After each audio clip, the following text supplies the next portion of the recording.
start with the New Orleans Saints, and them getting off the schneid. A 5-game losing streak is over. They go up to New York and handle business against a terrible Jets team. The final score 30-9 up there. Jets fall to 3-10. Saints move to 6-7.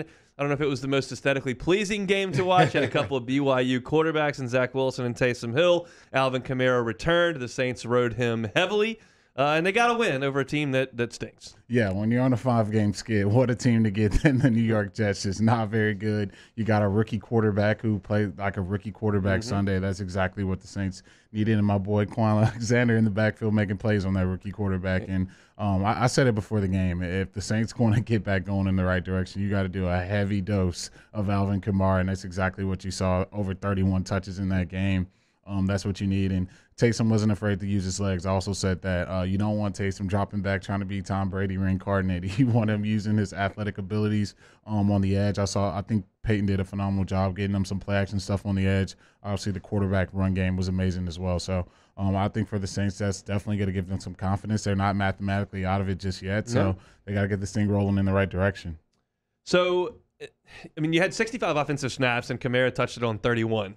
They said he was going to be on a pitch count. He was not on a pitch count. They were giving him the ball in just about every play. And he showed some explosiveness. He looked like the Alvin Kamara of old. So, obviously, I think there was a chance he could have come back a week ago. They wanted to just be careful and cautious. He looked like a fresh running back out there and looked great. They got Terran Armstead back, which was very, very nice to see. But the offense is still not very pretty to watch. Look, Taysom's trying. He is hurt. He's playing, through a lot of pain and is doing the best he can. He's just not great, and he's got really no one on the outside other than Kamara to get the ball to. These are not new developments, but the good news is the Saints' defense needed to be leaned on to win this game, and that's what won them the game. You give up 9 points. You talked about Quan Alexander gets back there for 2 sacks, and look, the Jets are just as decimated in terms of playmakers as the Saints are. They don't have Elijah Moore. They don't have Tevin Coleman. I mean, they don't really have a lot of guys to go to with the football. Braxton Berrios, Ty Johnson. I mean, it's just a bad offensive team with a quarterback who's in over his head, and the Saints overwhelmed them really for the entirety of the game. Yeah, you saw the Saints defense get back on rhythm. When you saw them have that skid, it was just quarterbacks were having days. They were passing for some yards on them.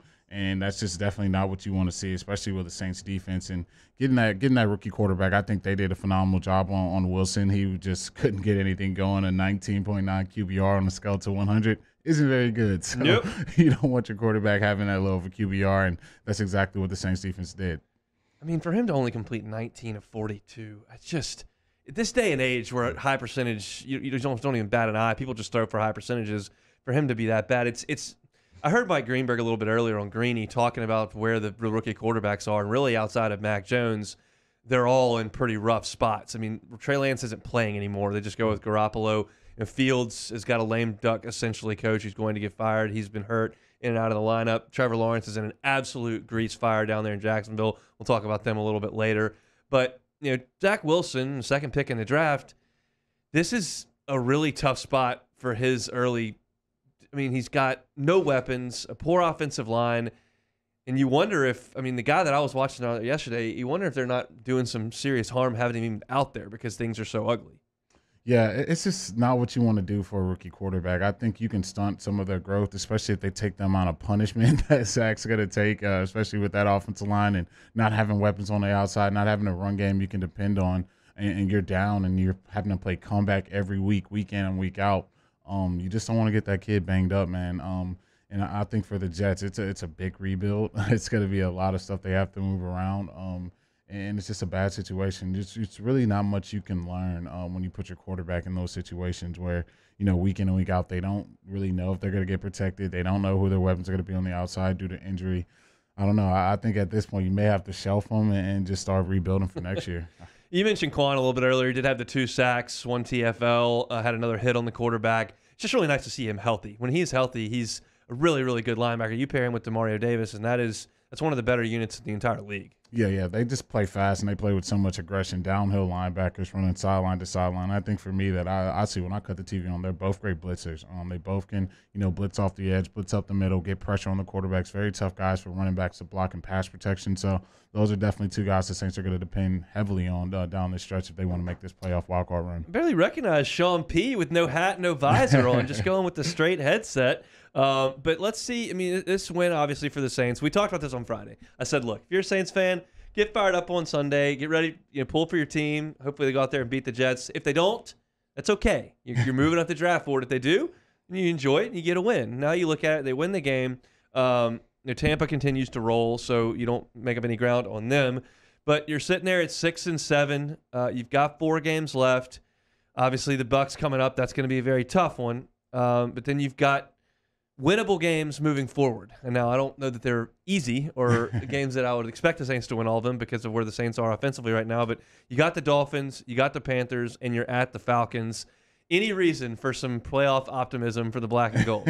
Yeah, I think you can have some. I don't think you can tank it, especially what we've seen this season with teams getting upset week in and week out and teams not showing up. And obviously you get some division opponents in that, and you know how division games go. So if I'm the Saints, I think you try to get Taysom as healthy as possible, and you ride Alvin Kamara like you never did before. You got to keep feeding him. There's not many weapons you can point to on the outside, the tight end position.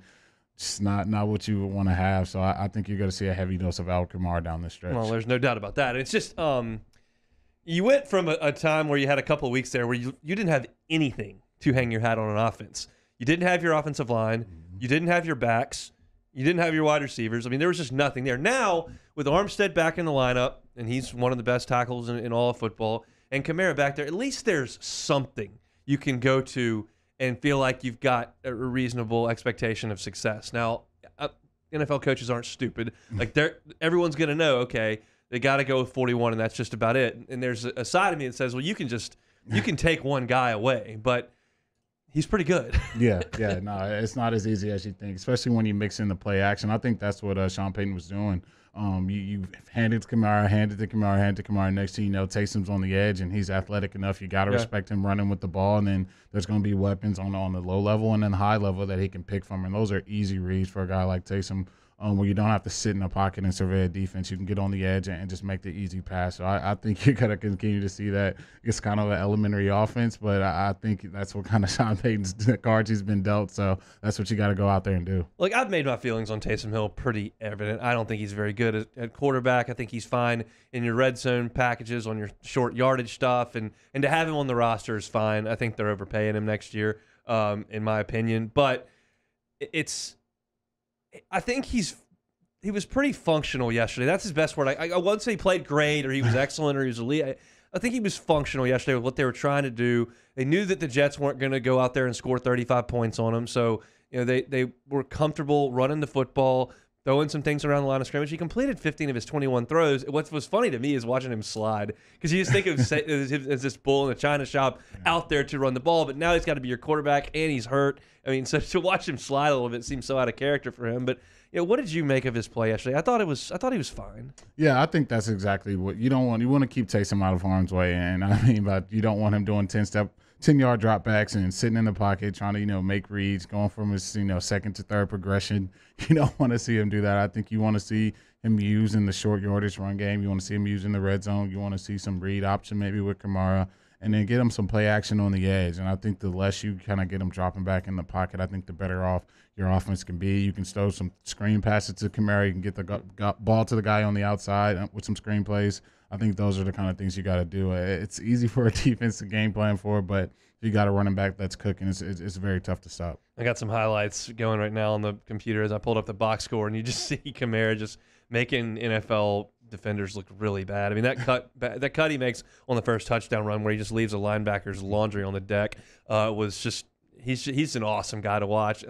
And so just full disclosure, we obviously didn't have a show. This was years ago, but when they picked Kamara, I went, that's the stupidest pick I've ever seen. They've already got 3 running backs. Like, why are they wasting a fairly high draft pick on a running back? Well, Sean Payton knows a little bit more than I do, and it was a hit. And now, like you said, they're going to have to ride him for a month and see how far he can take them. My gut tells me that's going to be a tough thing to do, especially next week when you're facing that front to Tampa to try to hammer it away. But That's their only punch right now. They don't have both fists. They got one. Their fist is get behind the offensive line, give it to 41, and see what we can do. Yeah. It just doesn't seem like it's going to be sustainable. But certainly when you go up and play the Jets, Jets, that's very possible. Jets with yesterday's loss mathematically eliminated from the playoffs for the 11th straight year. Just a remarkable run of poor play in a league that's built to try to let you to create parity. Hey, you're not any good? Here's some early draft picks and the easiest schedule we can give you. Not good again? Here's some more draft picks and another easier schedule. And they still can't figure it out up there in New York. Yeah, it's just a terrible scene, and it's been bad, man. Ever since the Sanchez era, it's just been extremely bad. I think for me, just missing on draft picks. I know it's easy to point to head coaches, but I think for me, they just missed on so many guys. And you spend a third overall pick on a quarterback you trade in 3 seasons. It's just you get that draft capital, you better spend it wisely, and they just really haven't. They've hit on a couple. I think you go draft Jamal Adams at high, then he end up getting traded. It's just you're not getting fruition from your draft picks, and that sets your franchise and organization back. We'll talk about a little bit more of the NFL storylines coming up in hour number 2. But the Saints keep their playoff hopes, bleak as they may be, alive for one more week. Thanks so much for watching Hunt and Hill on YouTube. Now do us a favor. Hit the red subscribe button below and throw us a like. We'll see you next time.